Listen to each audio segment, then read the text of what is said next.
nos colocar em pé? Vamos fazer uma oração.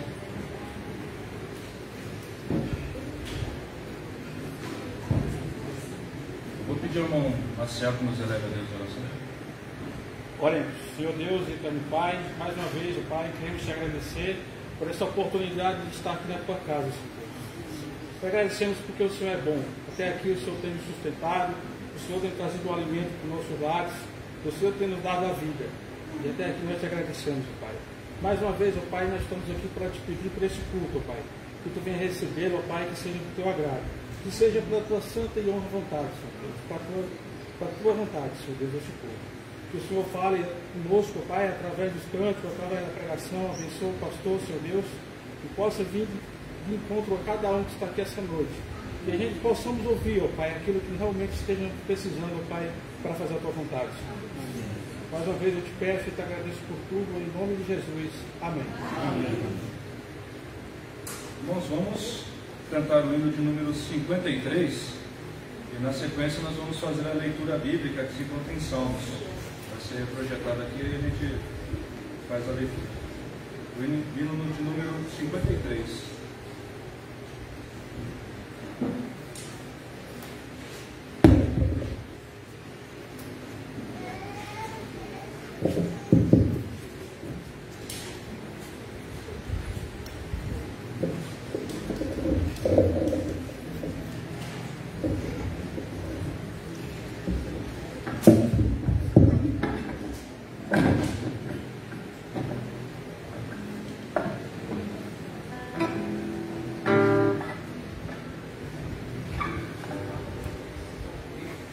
Boa noite, irmãos. Amém.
fazer então a leitura bíblica, que se encontra no livro de Salmos. Salmos capítulo 103, nós vamos ler dos versos 1 a 13.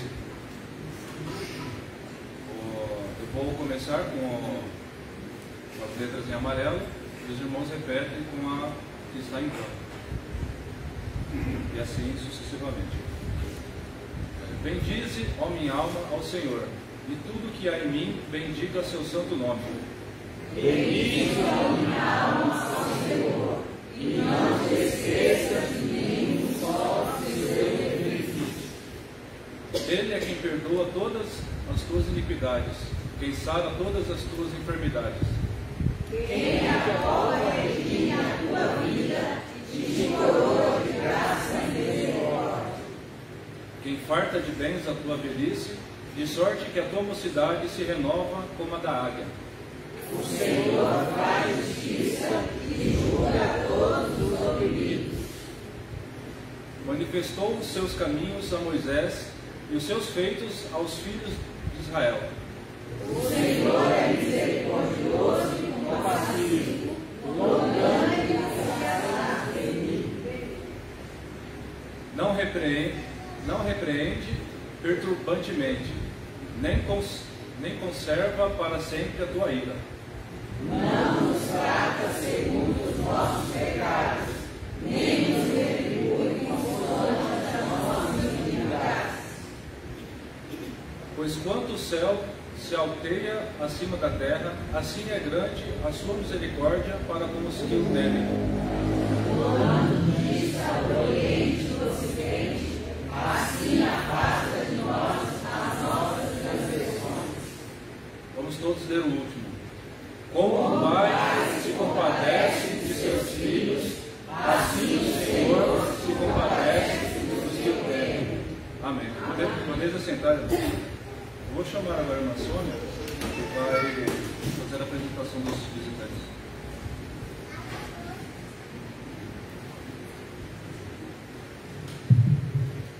Graça e paz, irmãos. Amém.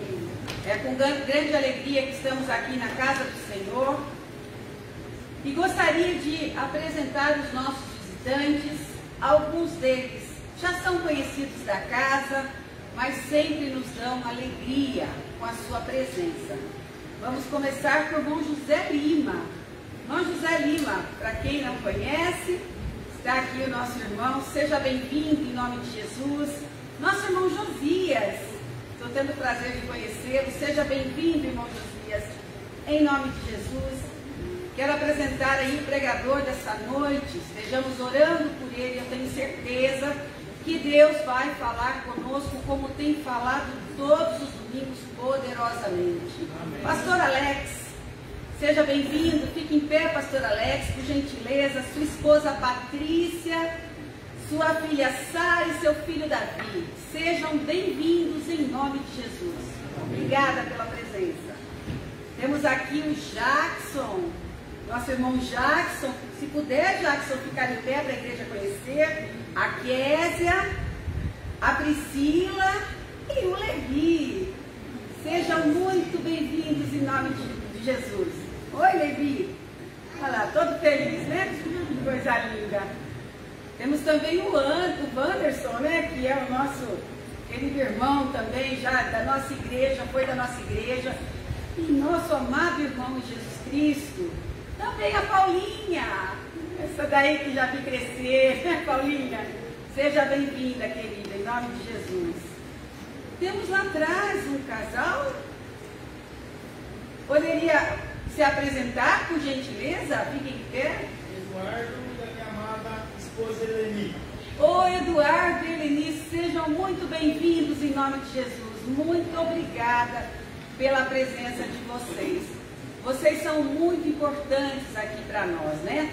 E pela presença de cada um dos irmãos, sejam bem-vindos à casa do Senhor. É o melhor lugar do mundo, né? Deus nos abençoe grandemente. Estejamos orando para que esse culto seja um culto abençoado, em nome de Jesus. Amém.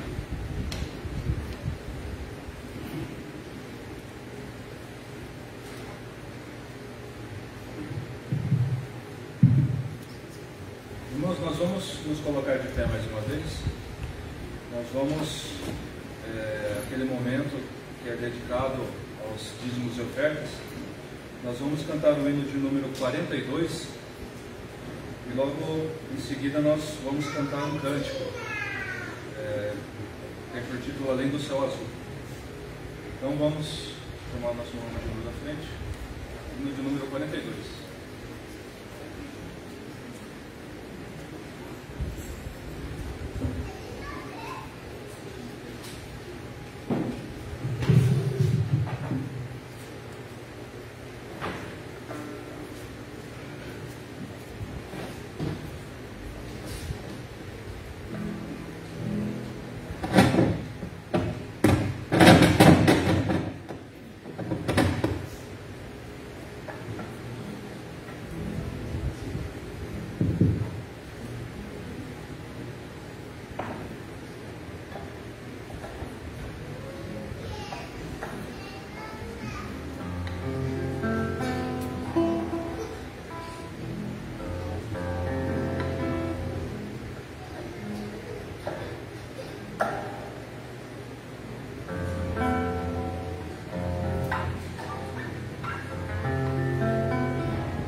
Paciência, irmão. Tem uma nota aqui que eu não consigo ir até o fim tocando, tem que ter o auxílio da abraçadeira.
vamos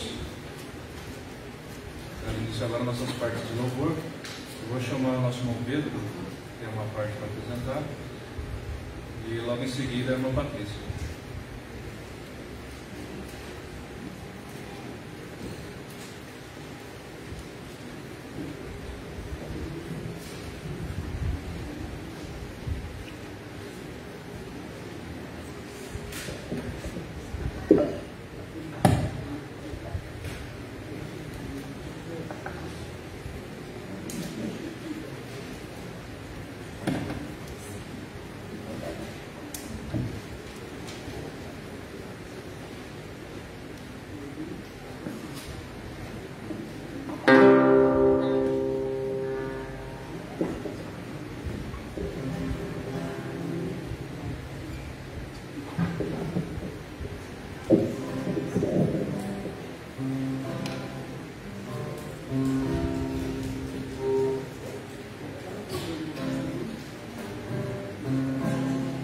Boa noite para os irmãos. Mais uma vez, me apresento na presença de Deus, muita honra, muito amor, muito carinho de vir aqui, acordando no nome do nosso Deus, né?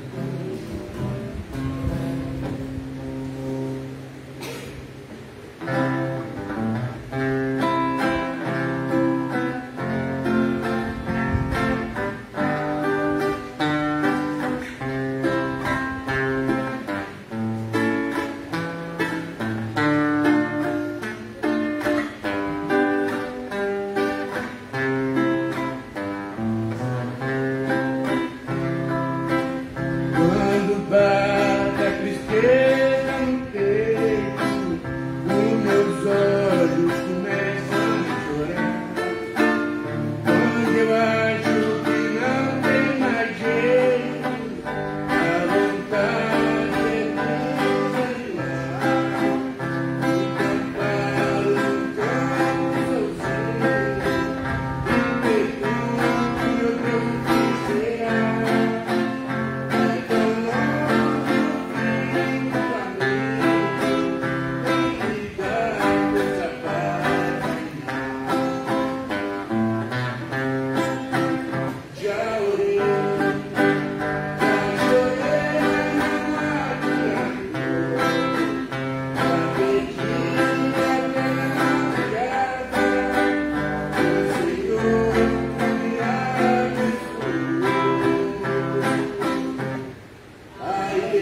conhecido. Salmos é um hino que eu gosto muito. Ele fala sobre a bondade do Senhor, mesmo nós não merecendo. E os irmãos que souberem podem cantar. Tá bom?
Convido então aqui à frente o pastor Alex, que nos dará a mensagem desta noite. Desde já agradeço pela disposição do pastor em ter vindo aqui, nos trazer essa palavra.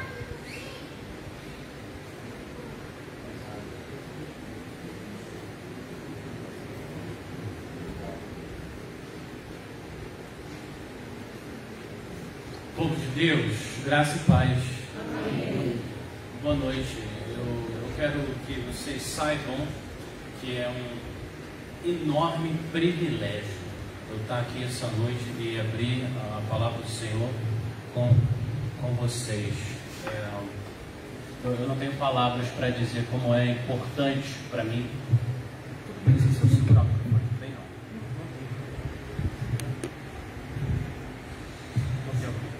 Que tal? Tudo bem?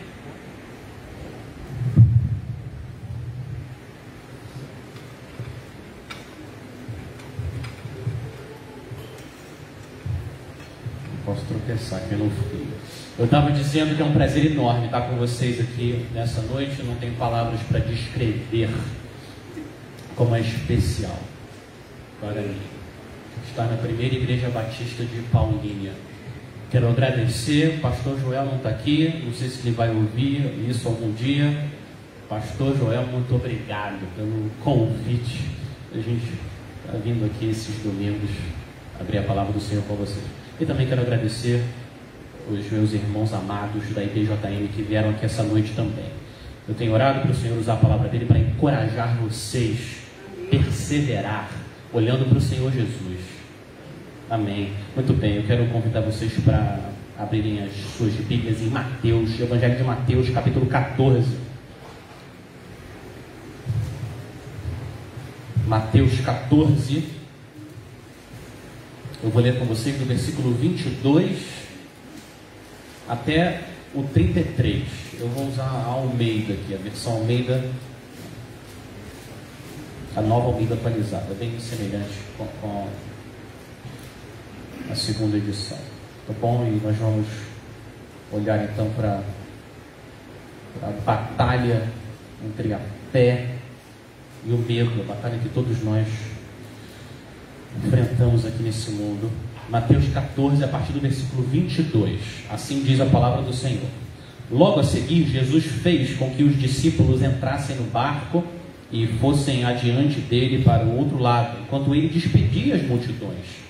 E tendo despedido as multidões, ele subiu ao monte a fim de orar sozinho. Ao cair da tarde, lá estava ele só. Entretanto, o barco já estava longe, a uma boa distância da terra, açoitado pelas ondas, porque o vento era contrário. De madrugada, Jesus foi até onde eles estavam, andando sobre o mar. Os discípulos, porém, vendo andar sobre o mar, ficaram apavorados e disseram: é um fantasma. E tomados de medo, gritaram. Mas Jesus imediatamente lhes disse: coragem, sou eu, não tenham medo. Então Pedro disse: se é o Senhor mesmo, mande que eu vá até aí andando sobre as águas.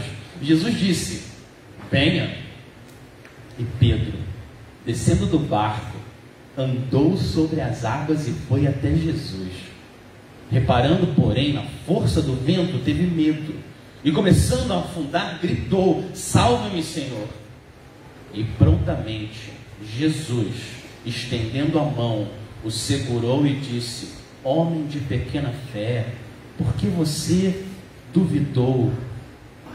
Subindo ambos para o barco, o vento cessou, e os que estavam no barco o adoraram, dizendo: verdadeiramente o Senhor é o Filho de Deus.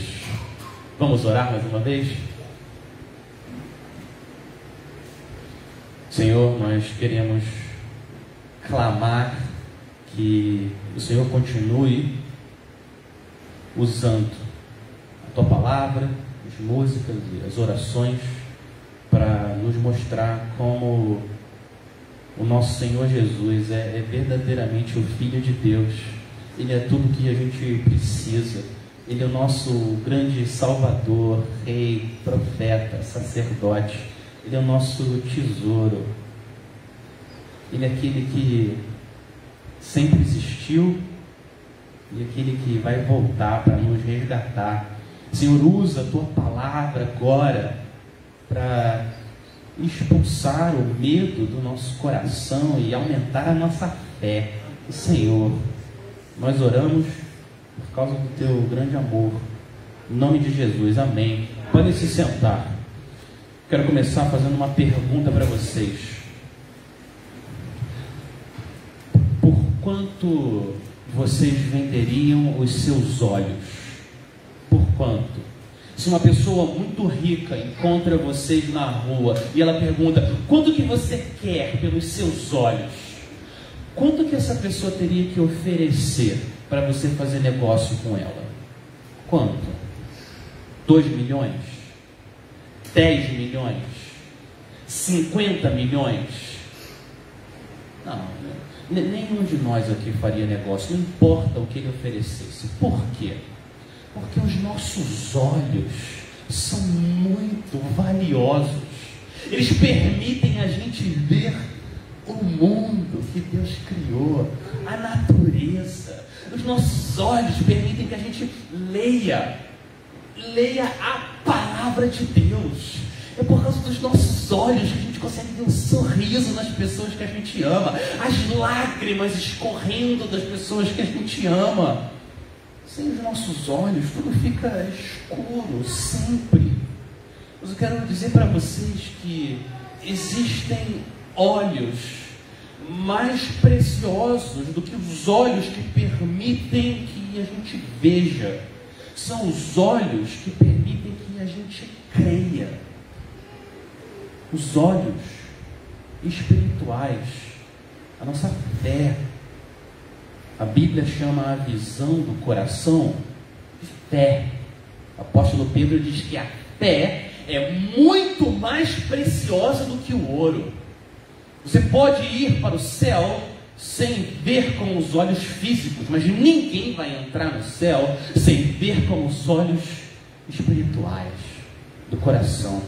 É por isso que a fé é tão preciosa. O que Mateus está fazendo nessa passagem, ele está revelando mais da identidade de quem é Jesus para aumentar a nossa fé. É isso que ele está fazendo, colocando diante de nós o dia em que Jesus andou sobre as águas. Ele está dizendo: creiam nele, ele é o Filho de Deus. É isso que está acontecendo aqui nessa passagem. Mas a fé, a nossa fé, tem um inimigo. O nome desse inimigo é o medo. 3 vezes ele surge nessa passagem. 3 vezes ele levanta a cabeça. Olha o versículo 26. Versículo 26 diz: os discípulos, porém, vendo andar sobre o mar, ficaram apavorados e disseram: é um fantasma. E tomados de medo, gritaram. Olha o 27. Mas Jesus imediatamente lhes disse: coragem, sou eu, não tenham medo. E agora no versículo 30. Versículo 30 de novo. Reparando, porém, na força do vento, teve medo. Se a fé é mais preciosa do que todo o ouro desse mundo, a gente não quer deixar nossa fé afundar no mar do medo. A gente quer ver ela subindo acima das ondas, das provações que eu sei que todos vocês aqui passam. Então eu quero primeiro reconstruir o cenário dessa guerra, dessa batalha entre a fé e o medo. E depois eu quero estudar com vocês as técnicas espirituais que o Senhor nos dá na palavra dele, para a gente entrar nesse bom combate da fé, olhando para Cristo. Muito bem. Então vamos reconstruir aqui o cenário. Jesus ouve sobre a morte de João Batista no começo do capítulo 14. Logo no começo do capítulo, Jesus ouve que João Batista foi morto. Jesus se retira num lugar deserto para orar, e quando ele desembarca, havia uma multidão seguindo ele. Jesus olha para aquela multidão com compaixão, e ele cura todos os doentes, todos, com o poder dele. Passa algumas horas, e essa multidão está com fome, e não tem nenhum restaurante perto, ali na região. Jesus, de novo, cheio de compaixão daquela multidão, e ali alimenta 20.000 pessoas, com 5 pães e 2 peixes. Jesus não é uma pessoa comum. E aí, versículo 22, a gente entra na nossa passagem. Logo a seguir, depois que terminou esse banquete do Rei Jesus, Jesus fez com que os discípulos entrassem no barco e fossem adiante dele para o outro lado, enquanto ele despedia as multidões. E o versículo 23 nos dá a razão por que Jesus queria ficar sozinho. E, tendo despedido as multidões, ele subiu ao monte a fim de orar sozinho. Ao cair da tarde, lá estava ele, só. Jesus sabe a hora de curar e Jesus sabe a hora de orar. Ele precisava ficar sozinho, mas não absolutamente sozinho. Ele precisava ficar sozinho com o Pai, em oração, como a gente também precisa. E Jesus ficou horas orando. Versículo 23 fala que Jesus estava sozinho ao cair da tarde, então 6 horas. Jesus já estava sozinho. E o versículo 25, quando Jesus foi encontrar os discípulos, era madrugada. A palavra aqui significa que já era depois das 3 da manhã. A gente faz a conta de 6 da tarde às 3 da manhã, são 9 horas. 9 horas. Um retiro espiritual do Filho de Deus com o Pai, com Deus. Deve ter sido maravilhoso ver Jesus curando aquela multidão. Imagino que deve ter sido maravilhoso ver Jesus com 5 pães e 2 peixes alimentando toda aquela multidão. Mas sabe o que deve ter sido mais maravilhoso ainda? Ver Jesus orando. Ele e Deus. Imagina a cena. O Filho de Deus eterno, que sempre teve comunhão com o Pai, derramando o coração dele, clamando, chorando, pedindo, adorando, louvando o Deus único. Que cena que deve ter sido essa? Jesus orando. E é o versículo 24. Enquanto Jesus está orando, os discípulos estão apanhando lá no mar. Entretanto, o barco estava longe, a uma boa distância da terra, açoitado pelas ondas, porque o vento era contrário. Eles não estavam num navio enorme, eles estavam num barco de pesca pequeno, de madeira. Não cabia muito mais gente do que os discípulos. É um barco pequeno. E se tem uma força poderosa nesse mundo, é a força do mar. O mar mostra como o Criador é poderoso. Ondas chicoteando, ondas de água chicoteando o barco. A distância para atravessar o mar era de 8 quilômetros. E Mateus diz aqui para a gente, no versículo 24, que eles estavam a boa distância da terra. Mas João, no Evangelho, ele é mais matemático que Mateus. Ele fala que eles já tinham avançado 4 quilômetros. Então, total eram 8 quilômetros, eles já tinham avançado 4 quilômetros. Então, olha a situação. Os discípulos estão no meio do mar, no meio da madrugada, no meio de uma tempestade, no meio da escuridão, até que chega a companhia. Versículo 25. De madrugada, Jesus foi até onde eles estavam, andando sobre o mar. Quantas pessoas você conhece que andam sobre o mar? Quantas? A gente já viu essa passagem tantas vezes. Jesus estava andando sobre o mar. Eu só conheço uma outra pessoa que é capaz de andar sobre o mar. Só uma outra pessoa.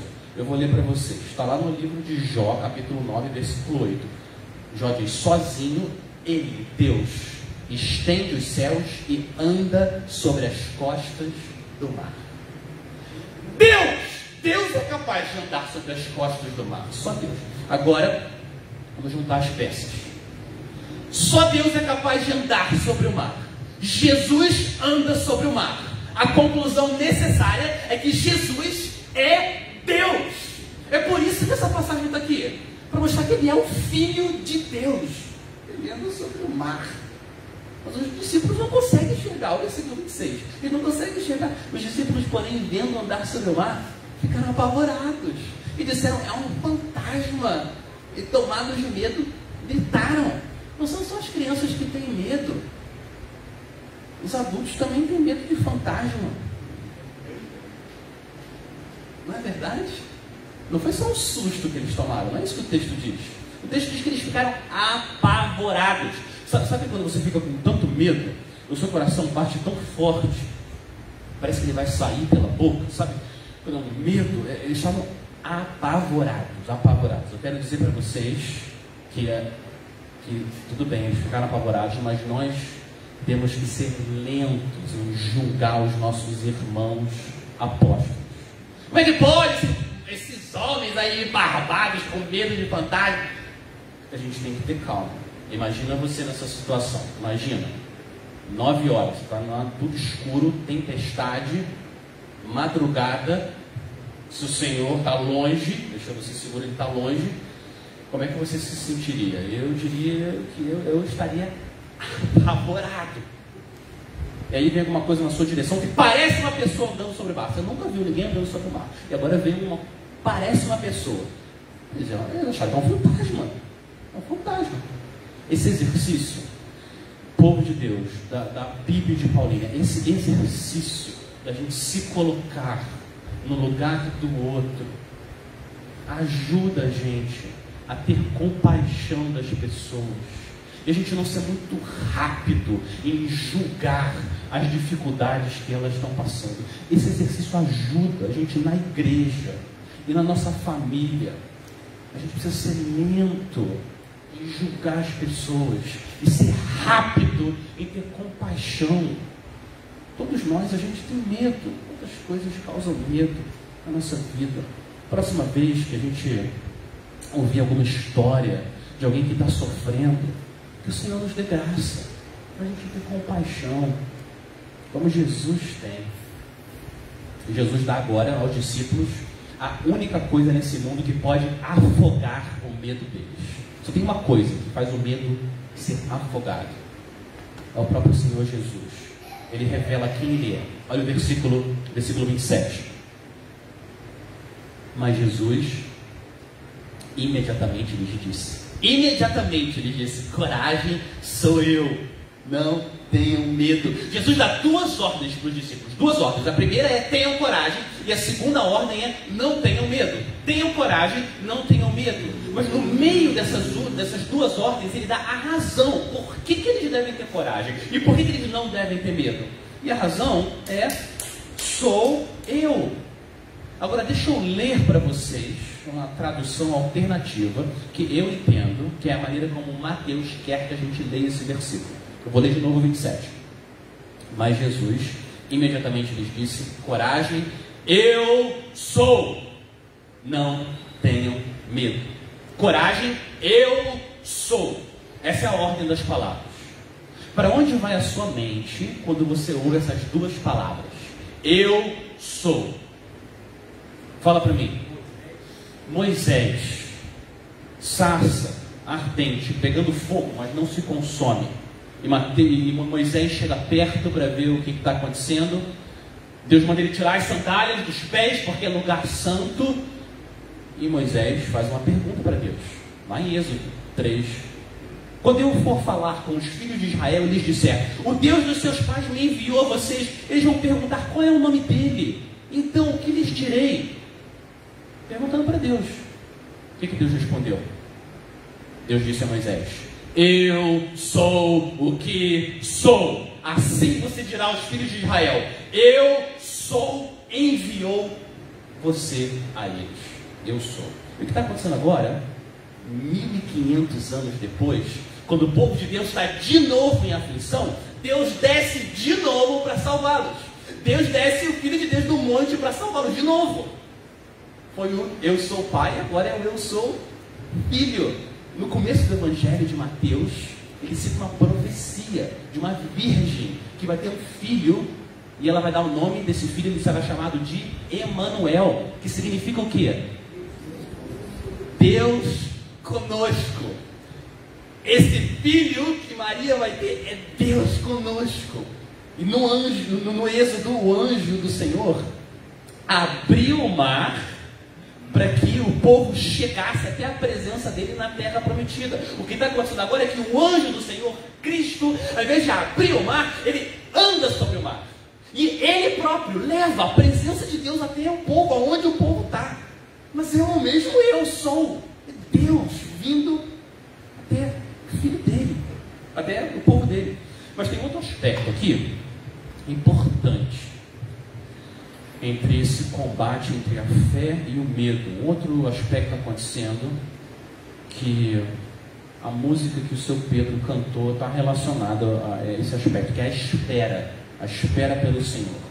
Os discípulos ficaram 9 horas no mar esperando. 9 horas no escuro, no vento, na tempestade, e o Senhor não fez nada. O Senhor não foi lá resgatá-los. Eles ficaram lá 9 horas sofrendo, com medo. Jesus não foi resgatar eles. E você sabe que quando você está esperando 9 horas, parecem 9 anos, ou às vezes 90 anos. Parece que o tempo não passa quando a gente está esperando. A nossa mente fica sendo açoitada por pensamentos falsos. Será que Deus não se importa? Será que Deus não me ama? Porque se Ele me amasse, Ele não ia me deixar aqui esperando tanto tempo. Por que Ele não responde a minha oração? E pensamentos falsos começam a açoitar a nossa mente, como as ondas do mar estavam açoitando o barco dos discípulos. A gente fica confuso. Você pede para o Senhor: Senhor, me dá um marido, me dá uma esposa. O Senhor fala: espera. Senhor, me dá filhos. O Senhor fala: espera. Senhor, faz a minha saúde ser restaurada, Senhor, me cura. O Senhor fala: espera. Senhor, salva meus filhos, salva as pessoas da minha família, salva meu marido, salva minha esposa, Senhor. O Senhor fala: espera. Senhor, a situação financeira é difícil, Senhor, não aguento mais, eu estou cansado. E Deus fala: espera, espera, não agora. Você pede, pede, pede, o Senhor responde: não, agora não, espera. Quero lembrar vocês, povo de Deus, da Bíblia de Paulinho, que o Senhor não tem nenhuma intenção de atormentar vocês com a espera, nenhuma. A intenção do Senhor é sempre santa. Ele quer usar essa espera na sua vida para purificar você. Ele quer aumentar a sua satisfação em Cristo e diminuir a sua satisfação com as coisas temporárias desse mundo. É isso que Ele está fazendo na nossa espera. O que faz Deus nos fazer esperar é o amor dele. Uma das piores coisas que um pai pode fazer para um filho é dar tudo o que ele pede. Isso é uma das piores coisas que pode acontecer com uma criança. O que vai acontecer é que essa criança não vai valorizar nada que ela tem. Ela vai ser escrava dos seus desejos, que sempre são satisfeitos. E essa criança se torna um adulto, mas continua sendo uma criança, imatura. Deus não quer fazer isso com a gente. Deus quer criar filhos maduros, que passam pelas provações de forma madura. Quando nós não recebemos o que a gente está pedindo, a gente realmente percebe que Cristo é suficiente e precioso. O que Deus faz na espera é transportar a gente do estado de eu ouvi falar que Cristo é bom e suficiente, para o estado de agora os meus olhos te veem e Cristo é realmente o suficiente. O que a espera faz é isso, ela purifica o nosso coração. A gente experimenta que Cristo é de verdade suficiente. Quando a gente está cheio de coisa nesse mundo, é mais fácil a gente se distrair. E o Senhor nos faz a gente esperar, para a gente experimentar que Cristo é mais. Quando o Senhor tira coisas de você, é para você lembrar que Cristo é mais. Ele está dando mais de Cristo. Que o Senhor nos dê graça a todos nós, quando a gente estiver esperando, que o Senhor nos dê graça, para a gente não fazer birra, e a gente não murmurar e bater o pé no chão. Que o Senhor nos dê graça para a gente esperar e louvar o nome dEle, confiar no plano dEle santo, de purificação do meu coração e da minha alegria e da minha satisfação. Na hora certa, Ele vai descer do monte para nos resgatar. Ele não promete satisfazer todos os nossos desejos, mas Ele promete fazer você se satisfazer em Cristo. Isso Ele promete. Se for necessário, para nos satisfazer em Cristo, Ele desce do trono dele dos céus e vem aqui até a terra. Se for necessário, Ele anda sobre o mar e vai até nós. Se for necessário, Ele se entrega para ser açoitado, crucificado e morto, para que a gente se satisfaça em Deus. Amém? O que acontece agora é que Pedro age como Pedro. Pedro dá uma de Pedro. Versículo 28. Quem mais que poderia fazer isso? O versículo 28. Então Pedro disse: se é o Senhor mesmo, mande que eu vá até aí, andando sobre as águas. Agora, o mais surpreendente não é que Pedro pede para andar sobre as águas com Jesus. Isso não é o mais surpreendente. O mais surpreendente é que Jesus aceita o pedido dele.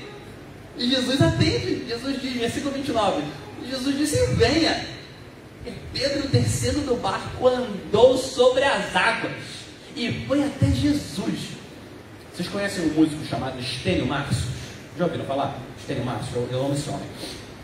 Ele escreveu uma música linda sobre essa passagem, e eu acho que ele capturou super bem a sensação de Pedro caminhando sobre as águas. Olha o que ele escreveu, ele é um poeta, isso é uma música, é como se Pedro estivesse falando. Olha o que ele diz: vem, disse a voz, e eu fui e pisei sobre as águas e andei, flutuei, levitei e senti um pouquinho do céu. Seu olhar com poder me envolveu. Por um breve momento entendi o que é existir tão somente por fé. Pedro significa pedra, mas Pedro é também pó, como todos nós. Em poucos segundos, Pedro vai de corajoso para medroso. Versículo 30. Reparando, porém, na força do vento, teve medo, e começando a afundar, gritou: salva-me, Senhor! E prontamente, Jesus, estendendo a mão, o segurou e disse: homem de pequena fé, por que você duvidou? Subindo ambos para o barco, o vento cessou, e os que estavam no barco adoraram, dizendo: verdadeiramente o Senhor é o Filho de Deus. Eu quero fazer com vocês agora, quero fazer algumas observações sobre esse combate do medo contra a fé que está acontecendo dentro de Pedro, e o que a gente pode aprender com essa passagem para o nosso bom combate da fé. Quais são as técnicas que o Senhor usa para treinar os nossos braços espirituais para a gente continuar confiando nele? Primeira técnica, primeira verdade: às vezes o Senhor nos deixa afundar um pouco para sufocar a nossa autoconfiança. Às vezes o Senhor deixa a gente afundar um pouco nessa vida para sufocar a nossa autoconfiança. Pedro parecia um homem confiante. Ele era sempre o primeiro a falar, sempre o primeiro a agir, sempre. Ele é o primeiro a pedir para Jesus: eu também quero andar sobre as águas. Fala, Senhor, eu também quero andar. Cheio de iniciativa, cheio de confiança, parecia que estava tudo bem, até que veio o vento, veio o medo, e as coisas já não estavam tão bem assim. E é muito desconfortável afundar, mas muitas vezes é exatamente o que a gente precisa: afundar um pouco nas provações, para que a gente possa chegar ao ponto de nos humilharmos diante de Deus e sabermos que a gente depende do Senhor para tudo. O Senhor sabe disso. Ele nos mostra a nossa fraqueza, nos deixando afundar um pouco. A autoconfiança é o inimigo mais cruel da fé. A autoconfiança, a confiança em si mesmo, minhas experiências, meus dons, o que eu sei fazer. A autoconfiança é um perigo mortal para a fé. E o Senhor nos ama. Ele nos ama. Então Ele deixa os ventos da tribulação na nossa vida, sopra esses ventos com propósitos santos para fazer a nossa autoconfiança afundar e a nossa fé nele se levantar. Essa é a primeira lição que a gente vê aqui. A segunda lição para o nosso combate da fé e medo é a seguinte: o que faz a nossa fé afundar não é o que acontece fora, mas é o que acontece dentro de nós. O que faz a nossa fé afundar não é o que acontece fora de nós, não são as circunstâncias, é o que acontece dentro de nós. Olha o versículo 30. Reparando, porém, na força do vento, teve medo, e começando a afundar, gritou: salva-me, Senhor. Repara que o vento não fez Pedro afundar. O que fez Pedro afundar foi o medo, porque o vento já estava lá e Pedro já estava em pé na água. Mas quando Pedro reparou na força do vento, o medo entrou e a fé saiu.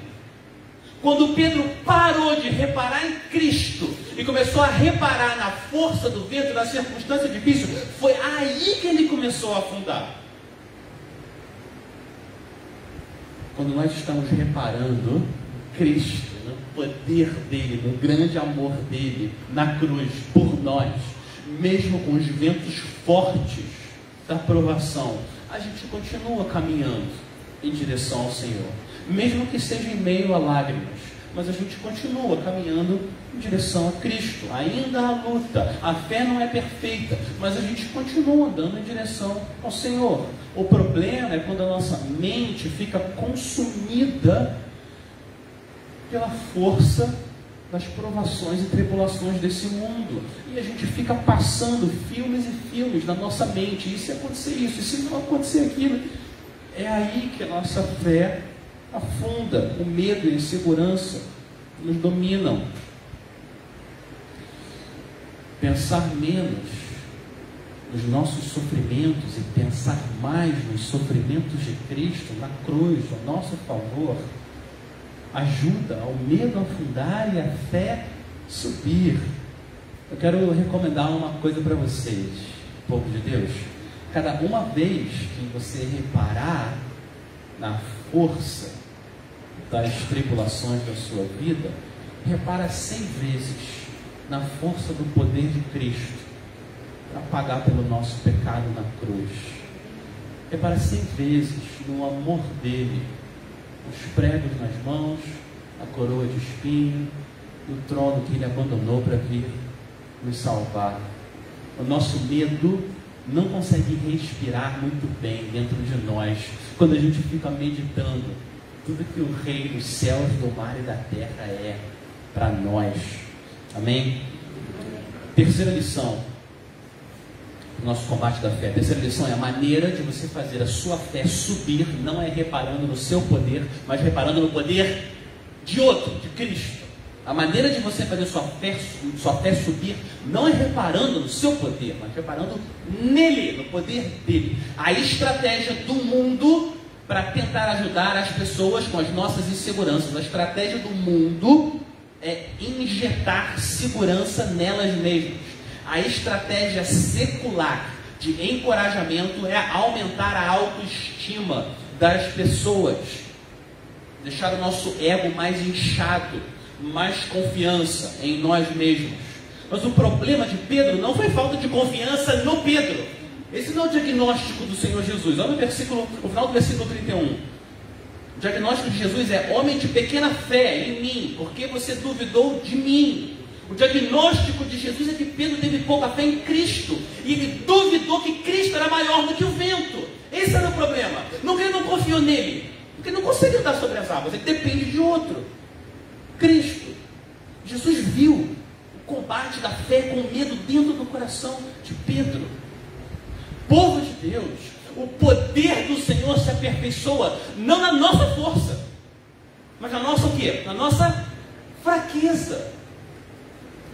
Que é o que a gente tem, por força.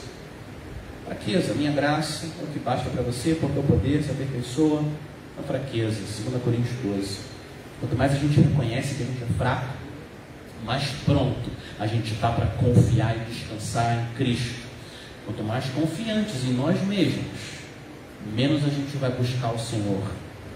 O encorajamento de verdade, o encorajamento que dá coragem de verdade, é o encorajamento com a grandeza e a majestade, o poder de Cristo. Foi a estratégia de Jesus. O que ele fez? O que ele falou para os discípulos no versículo 27? Coragem, eu sou, não tenham medo. Jesus não falou para eles serem confiantes neles mesmos. Olhe para mim. Quarta lição, quarta técnica espiritual para a gente fazer o nosso medo afundar e a nossa fé subir.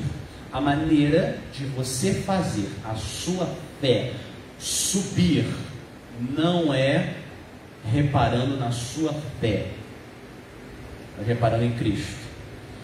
se a gente fosse bem honesto, a gente se identifica com Pedro, porque a gente também balança. Vem um vento de tribulação e a verdade, a gente também balança. É a mesma coisa. A gente olha para o tamanho da nossa fé e a gente se identifica com Pedro. Ó Senhor, tem misericórdia de mim.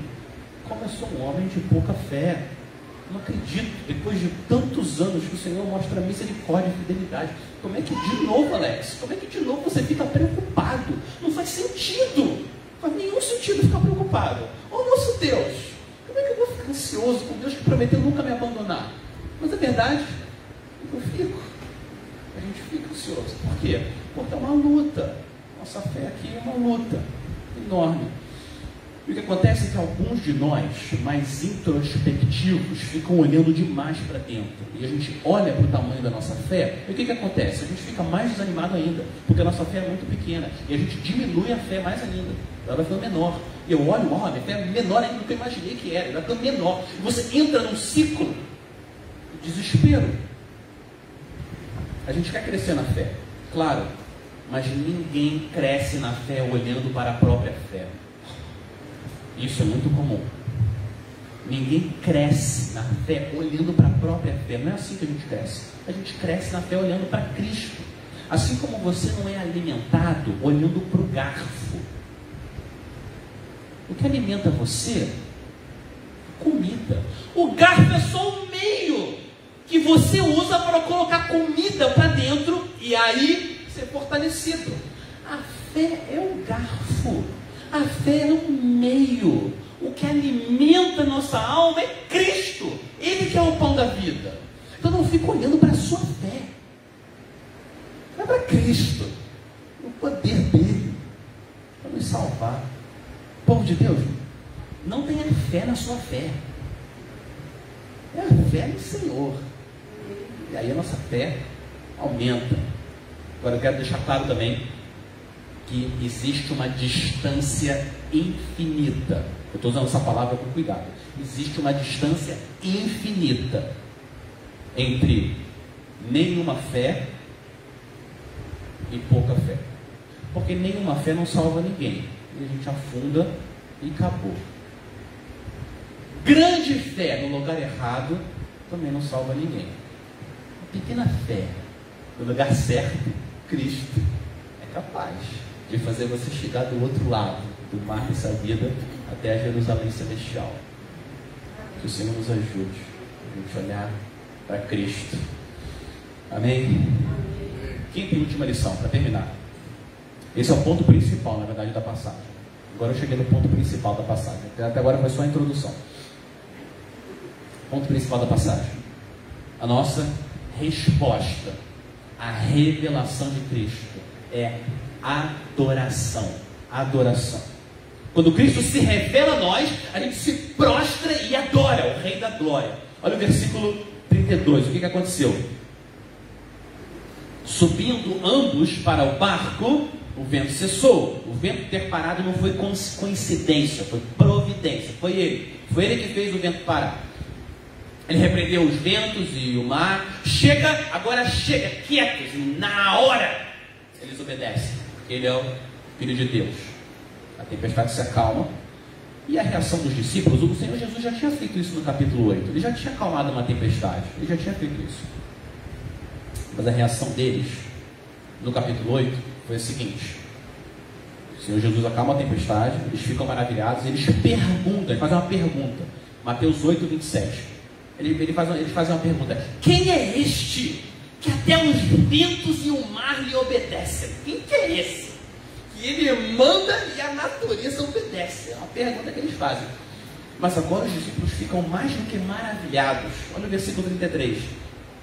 E os que estavam no barco o adoraram. Adoraram. E Jesus não falou para. Jesus recebeu a adoração. A adoração está reservada para Deus somente.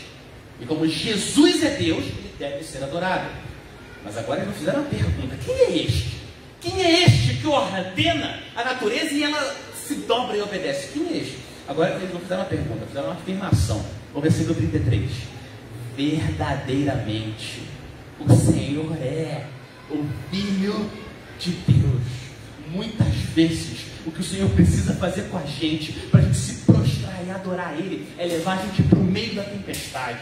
E quando a gente desiste de nós mesmos, Ele vem, Ele mostra o poder dEle para nos salvar.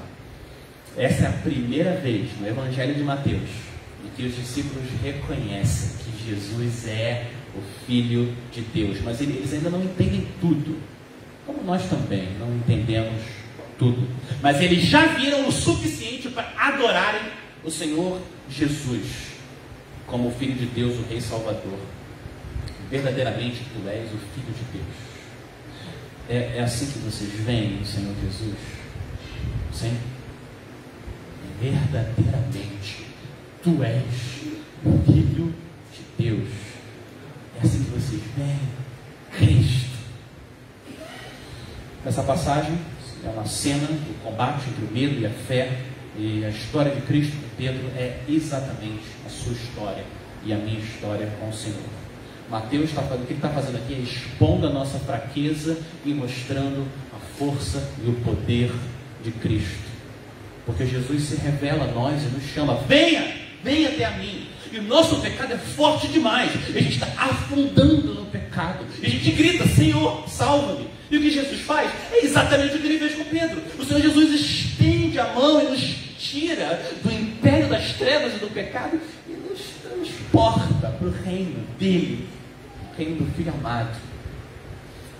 Vocês sabem que a água e o mar na Bíblia são símbolos de julgamento. O Senhor derramou um dilúvio e julgou toda a humanidade. O Senhor abriu o mar, passou o povo dele, e quando os egípcios chegaram, o Senhor fechou o mar com águas e julgou os egípcios. Jonas é lançado no mar do julgamento de Deus e o mar se acalma. A água e o mar, muitas vezes na Bíblia, são símbolos de julgamento. Mas o que acontece aqui é que a gente vê que Jesus reina sobre as águas. Isso que acalma as tempestades. Cristo reina soberano. E fica claro que tudo está debaixo dele. As águas debaixo dos pés do Senhor Jesus é um sinal visível. E tudo está debaixo dos pés dele. E ele governa. E poucas coisas nessa vida são capazes de trazer mais paz ao nosso coração do que saber que Cristo reina sobre tudo e sobre todos. Tudo está debaixo dos pés dele. Tudo. Nações e eleições, demônios e doenças, provações e esperas, e dias de escuridão, e dias de tempestade, e dias de sol, e dias de choro, e dias de riso, e a vida e a morte, tudo debaixo do nosso bom Rei Jesus. Aqui não está claro para os discípulos ainda nesse ponto, mas Jesus veio a esse mundo não para acalmar essa tempestade aqui. Jesus veio ao mundo para acalmar uma tempestade muito mais forte, bem mais forte, e uma escuridão muito maior. A mão que Jesus estendeu para resgatar Pedro, pouco tempo depois, a mesma mão também foi estendida numa cruz para pagar pelos pecados de Pedro, da Bíblia de Paulínia, de todos aqueles que creem no Senhor Jesus. Vamos deixar que a gente seja engolido pelo mar do julgamento de Deus. Às vezes a gente afunda porque a gente tira os nossos olhos de Cristo. Às vezes a gente afunda porque a gente está confiante demais em nós mesmos. Mas todas as vezes Cristo tem poder para nos resgatar. Todas as vezes Cristo é digno de ser adorado. Ele é digno de ser adorado quando as águas estão subindo, então no seu pescoço. E Ele é digno de ser adorado quando as águas estão baixando, estão embaixo dos nossos pés. Com ou sem tempestade, Ele continua sendo Rei. Ele é o Filho de Deus. Agora a gente vê como um espelho, de forma obscura, mas depois a gente vai ver face a face. E nesse dia a dúvida e o medo vão ser expulsos para sempre do nosso coração.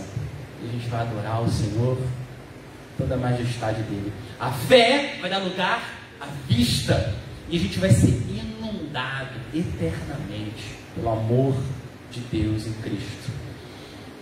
Povo de Deus da PIB de Paulínia, até que esse dia chegue, não tirem os olhos de Cristo. Não tirem os olhos dele. Mesmo quando os ventos forem fortes e as tempestades vierem na sua direção, coragem. Povo de Deus, coragem. Verdadeiramente, Ele é o Filho de Deus. Amém? Vamos orar.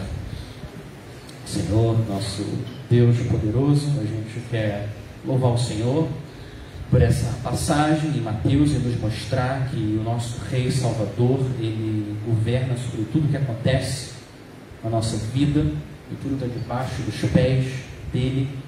Ele é o nosso grande Salvador, que estendeu o braço para salvar Pedro, mas acima de tudo estendeu os braços numa cruz para nos salvar do julgamento que a gente merecia.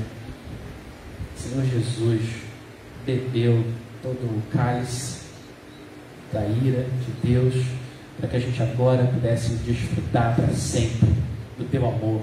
Senhor, aumenta a nossa fé. Aumenta a nossa fé, Senhor. Não deixa a gente tirar os olhos da compaixão, poder, do amor do nosso grande Rei. Por causa dele que nós oramos. Amém. Amém.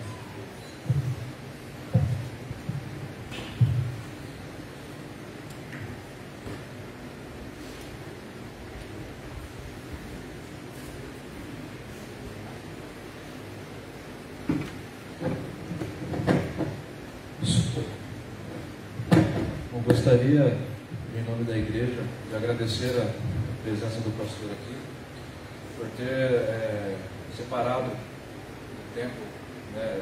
Sabemos que tem seus compromissos, separou o seu tempo para estar aqui conosco, né? Louvando e agradecendo o nome do Senhor. Nós agradecemos a Deus também e louvamos por ter usado o pastor como instrumento, né, para falar nossos corações essa noite. Vamos então nos colocar em pé, irmãos, e cantar o último hino,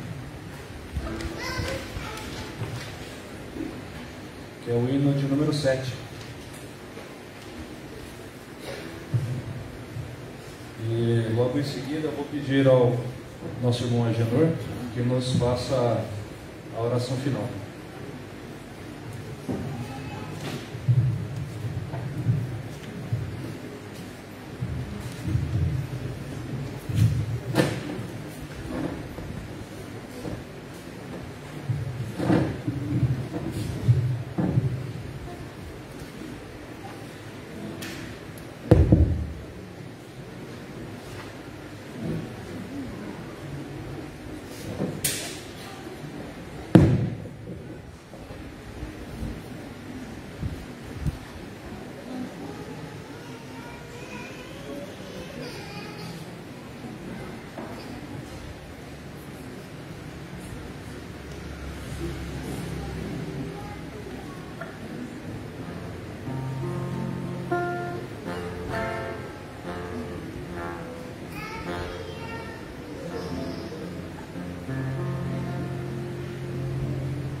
estamos na tua presença. Obrigado, ó Pai, pelos louvores que entoamos ao Senhor. Obrigado pela palavra maravilhosa que acabamos de ouvir. Senhor Deus, que possamos sair daqui mais encorajados, mais destemidos, mais desejosos de fazer a tua vontade, mais confiantes no Senhor, na tua palavra, no teu poder. Porque tu és, meu Deus, tu és o Todo-Poderoso. E o teu Filho Jesus, ó Pai, na tua pessoa, neste mundo, demonstrou todo o poder que ele tem nos céus e na terra. Obrigado, Senhor Deus, por todos os benefícios que o Senhor tem feito em nossas vidas. Abençoe o pastor Alex, toda a sua família e a igreja ali de Matão, Senhor. Nós está abençoando a cada dia e fortalecendo também a cada irmão ali naquele lugar. Seja conosco nesta noite. Nos despeça deste culto, levando-nos em paz para os nossos lares, guardados e protegidos pela tua bondosa mão. Em nome de Jesus, nós te agradecemos. Amém. Amém.